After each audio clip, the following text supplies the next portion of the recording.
Yes, people, it's Jacob back on the one up top. Just want to get a little preview going in regards to the 4:30 kickoff later on between Tottenham and Newcastle. First and foremost, if you're watching this video, remember to like, share, and subscribe. I was feeling the love on the first video I put up on ages, got quite a lot of views on it, probably the most views I've ever had, and probably because I was so stressed, everyone found it funny. So just get the likes up, share it, subscribe it. If you're subscribing, make sure that you're pressing the bell so you get notifications for any content that I release.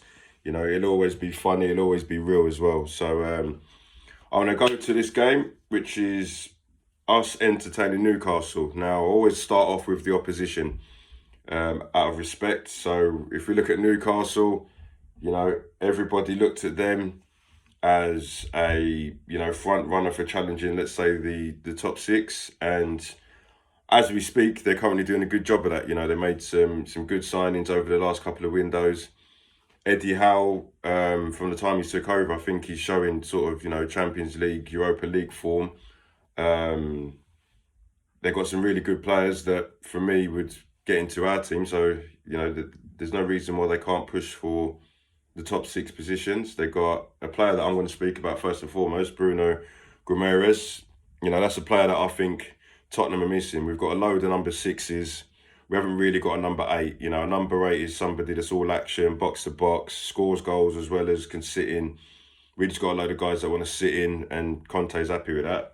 Someone like Bruno Guimaraes brings out a bit of something special and can get up and support the forwards.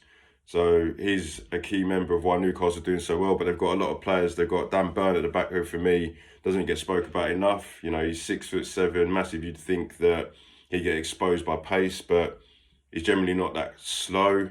Set pieces is a threat. I don't think he's scored that many goals for Newcastle, but I think he should be scoring more. And that's where I think we'll have an issue today. Newcastle generally all good, and Eddie Howe's doing a really good job at getting the best out of some players who were left upon. I don't think any manager in world football would turn Joe Leaton into a number 8, who again is somebody that if we needed a number 8, we'd probably get into our team, because I like the way he plays his football. He digs in, tackles, and even from a number 8 position when he's supposed to be a striker, he's now scoring goals. They've got people like Almiron, who, everyone joked about, who's this guy, making Grealish look really stupid for his comments. Grealish will learn not to grab a mic when he's had a few beers, because he's making Jack Grealish look stupid. So Newcastle are looking good, and Callum Wilson come out with it with a comment saying the pressure's all on us, because Newcastle aren't really expected to challenge for titles or push up the tables as of yet. They will in the future. It's going to get to the point where there's going to be bidding wars between sort of Newcastle and Man City if they keep up the trajectory, because they've got money in abundance.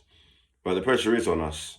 Do you know what I mean? I don't think that Newcastle go into this game thinking that if we lose it, the season's a meltdown.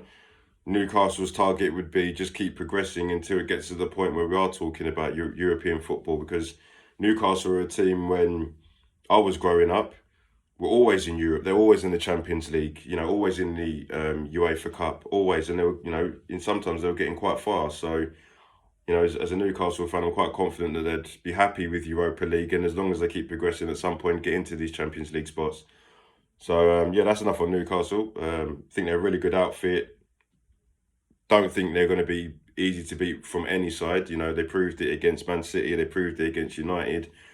Very stubborn and can do business at the other end as well. So I generally think that it's going to be a tough afternoon for us. If I go and move to our team now, there's not really much you could say, really, is there, against United. United was a shambolic performance. I know it's Old Trafford, but it's probably one of the worst I've seen. Might be the worst under Conte. I'm not sure, because there was no grit, there was no effort. Everybody got bullied.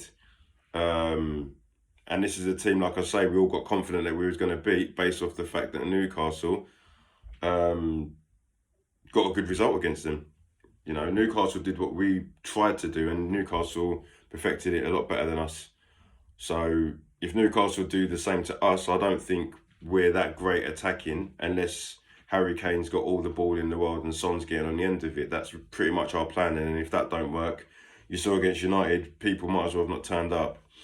So I think today, if someone said to me, what would I like to see, which we ain't going to see, but I'd like to, is if we're going to play this three in midfield, which can work, don't play five at the back. If you're going to play five at the back and the three in midfield, then push up. I don't understand why you've got three defensive midfielders and five defenders, which, you know, for me is 8 players, 9 players including the goalkeeper, and then you're still sitting off.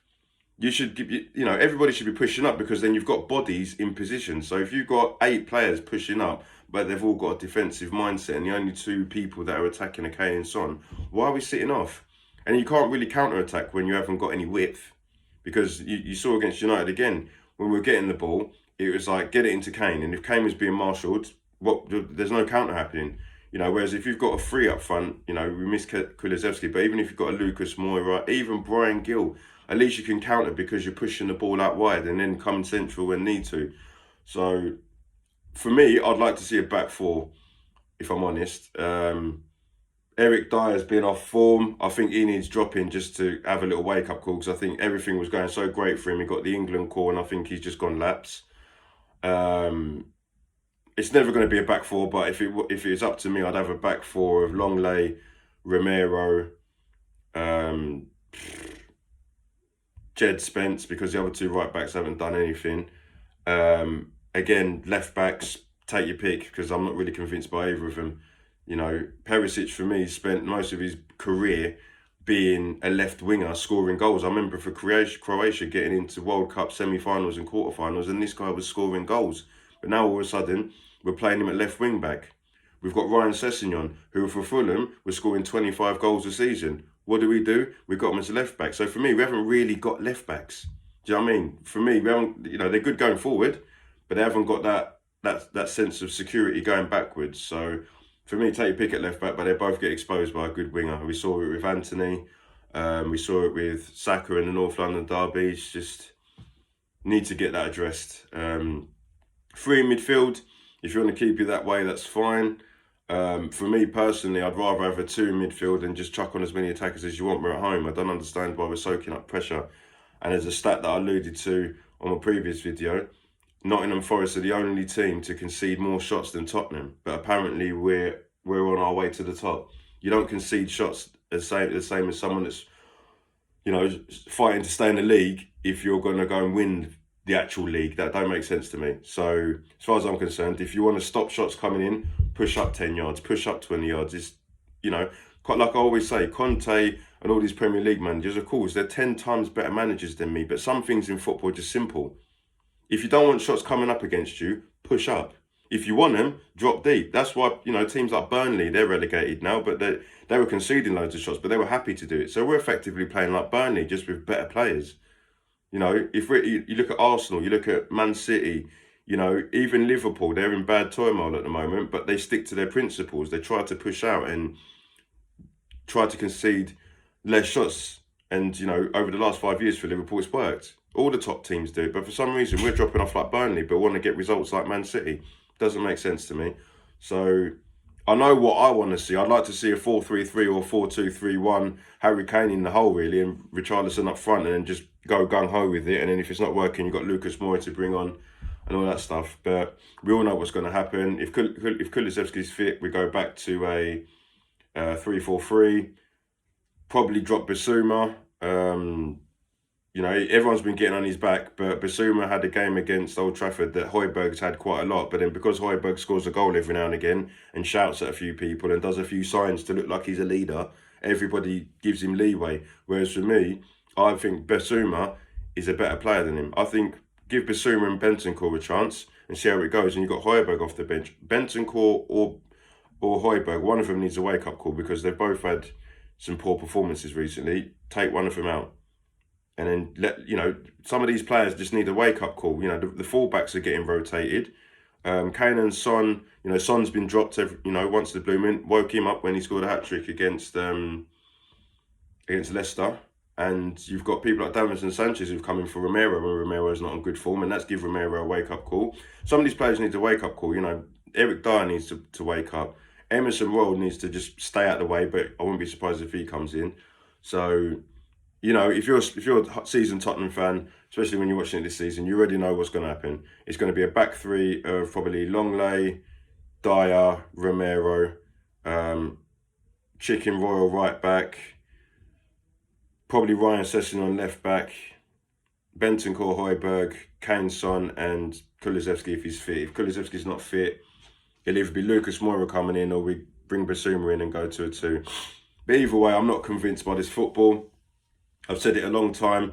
It's cup football, but we're trying to win a league in a cup with a cup type football, which doesn't make sense to me. Mourinho's shown over the last few seasons that type of football is dated when you're trying to win a league. If you're trying to win a cup, then you might go fourth.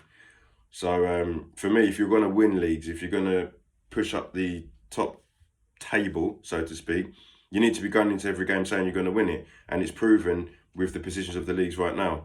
You look at Arsenal and Man City respectively, they don't sit there and sit off players. They're going in to come and smash you. And that's the reason why they're the top two. And the reason why Chelsea, Man United, Tottenham are in there in the mix for the top four, so to speak, is because we're not doing that. It's as simple as that. Chelsea are not really firing all cylinders. Man United are starting to pick up, but then they've had performances against Brentford.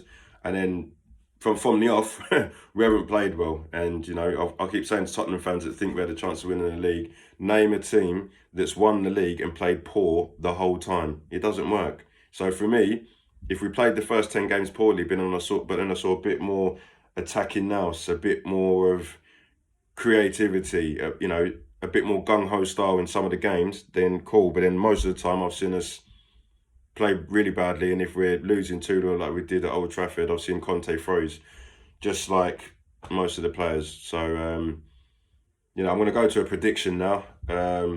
Not confident at all, and it's not me being reactionary, I just know my team. I know my team. I respect the opposition highly, I've got a few people that I know, a few friends that support Newcastle, and they're in jubilant mood. I doubt they're going to the game today feeling that they're going to lose today. And I think I've always said it before, if you play Tottenham and do a Tottenham to a Tottenham, you get a result. West Ham did it. There's a few other teams that have done it to us before, where if you just literally say, go on in Tottenham, you create against us, and you counter them, you get a result. Simple as that. And I think that's what Newcastle would do anyway, whether we were playing great football like we were under Pochettino, or if we're playing the football that we're playing now, Newcastle would do the same thing, because they're a well-drilled team and they have got players that can score goals. If St. Maximin was playing today, I'll be even more worried. But fortunately for us, I think he's injured anyway. But, they've got players like Almiron that have picked up form, 5 goals this season. Do you know what I mean? He's been on better form than, say, Son or Kulusevski. So we've got to watch out for that. So if someone was to tell me to put a prediction on this game, I would go with Bruno Guimaraes to score first and us to draw 1-1. I think it's going to be one of those games where Newcastle will sit in. I think they'll get a lot of chances from set pieces because they've got some big boys at the back. They've got Trippier, who, whether the corners are coming in, free kicks are coming in, or there's a central position for a shot from a free kick. Trippier used to play for us, so, if it's not Guimaraes, I wouldn't be surprised if Trippier scores first.